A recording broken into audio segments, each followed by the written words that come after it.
ही आसबिन की नजर रबीना पर पड़ती है, वह उसे दिल से पसंद करने लगता है। रबीना स्कूल की सबसे खूबसूरत लड़की थी और आसबिन अपने दोस्त से साफ साफ कह देता है, मुझे रबीना बहुत पसंद है। एक दिन स्कूल से घर लौटने के बाद उसकी माँ उसे बाजार जाने को कहती है, लेकिन आसबिन टाल देता है। तभी माँ कहती है कि रबीना के घर भी जाना है। ये सुनते ही आसबिन के चेहरे पर मुस्कान आ जाती है और वह तुरंत तैयार हो जाता है। माँ एक बैग में कुछ सामान देकर कहती है, ये रबीना के घर दे आना। रबीना के घर पहुंचते ही दरवाजा खुद रबीना खोलती है और मुस्कुराकर उसे अंदर बुलाती है। बैठते बैठते रबीना अपने आधे खाए हुए चिप्स का एक टुकड़ा आसबिन को देती है और आसबिन तो जैसे लॉटरी जीत गया हो, बिना सोचे तुरंत खा लेता है। जाने से पहले रबीना कहती है, मुझे नाम से बुलाया करो। दरअसल रबीना उम्र में उससे बड़ी थी, इसलिए आसबिन उसे हमेशा दीदी कहकर बुलाता था। धीरे धीरे दोनों के बीच गहरी दोस्ती हो जाती है। दोनों एक दूसरे को दिल से पसंद करने लगे थे, लेकिन कोई भी अपने दिल की बात कहने की हिम्मत नहीं करता था। फिर एक शाम रबीना फोन करके आसबिन को कहती है, रात 9 बजे हमारे घर की छत पर आना। आसबिन तय वक्त पर पहुंच जाता है। वहाँ रबीना उसके सामने अपने दिल की बात रख देती है और उसे प्रपोज कर देती है। दोनों एक दूसरे को किस करते हैं और उस पल से उनकी लव स्टोरी सच में शुरू हो जाती है, जैसे पूरी दुनिया उनके लिए थम गई हो।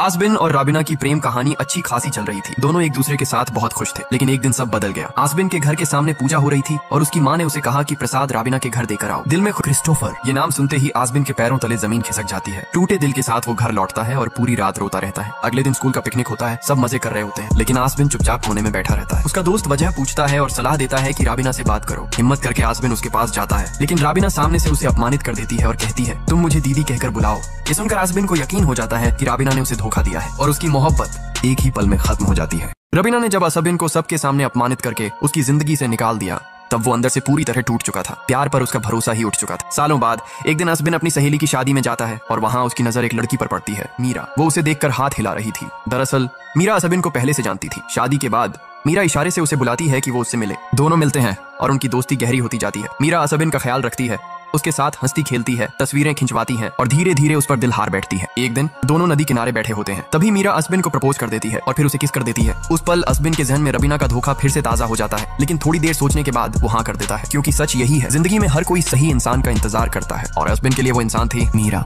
मीरा और आसबिन का रिश्ता बहुत अच्छा चल रहा था। दोनों अपनी दोस्त की शादी से लौट रहे थे, तभी अचानक सामने से एक गाड़ी आकर आसबिन की कार को टक्कर मार देती है। इस पर आसबिन बुरी तरह गुस्से में आ जाता है और दूसरी कार के शीशे तोड़ देता है। ये देख मीरा डर जाती है, क्योंकि उसे अपने मामा की याद आ जाती है, जो हमेशा मीरा और उसकी माँ को टॉर्चर करता था। जब आसबिन वापस कार में आता है, मीरा उसे डांटती है, लेकिन आसबिन इसे हल्के में लेता है। बाद में फ्लाइट में बैठकर आसबिन मीरा को मनाने की कोशिश करता है और मीरा भी मान जाती है। घर पहुंचकर आसबिन अपने मामा से मीरा के बारे में बताता है और कहता है कि मीरा उसे समझती है और बहुत प्यार करती है। इसके बाद आसबिन शॉपिंग मॉल में मीरा से मिलता है, जहाँ मीरा बताती है कि उसने आसबिन के बारे में घर पर सब कह दिया है। आसबिन उसे गले लगाता है और घर छोड़ने आता है, लेकिन मीरा का घर खाली होने की वजह से आसबिन वहीं रात बिताता है। दोनों साथ में बहुत खुश रहते हैं, लेकिन अचानक एक दिन मीरा देखती है कि आसबिन उसे इग्नोर करके किसी और से बात कर रहा है। यहाँ तक कि जब मीरा उसके घर भी जाती है, तब भी आसबिन उसे अनदेखा करता है। ये देखकर मीरा वहाँ से चली जाती है। असल में जिंदगी में हमें किसी चीज या इंसान पर इतनी आसानी से भरोसा नहीं करना चाहिए, जैसा मीरा ने किया। मीरा को जब लगता है कि आसबिन शायद उसे इग्नोर करके किसी और लड़की से बात कर रहा है, तो वह आसबिन को छोड़ देती है। असल में आसबिन अपने माँ बाप और मीरा को लेकर कुछ पारिवारिक समस्याओं में उलझा हुआ था, जिस वजह से वह मीरा को समय नहीं दे पा रहा था और ये सच भी उसे बता नहीं पाया।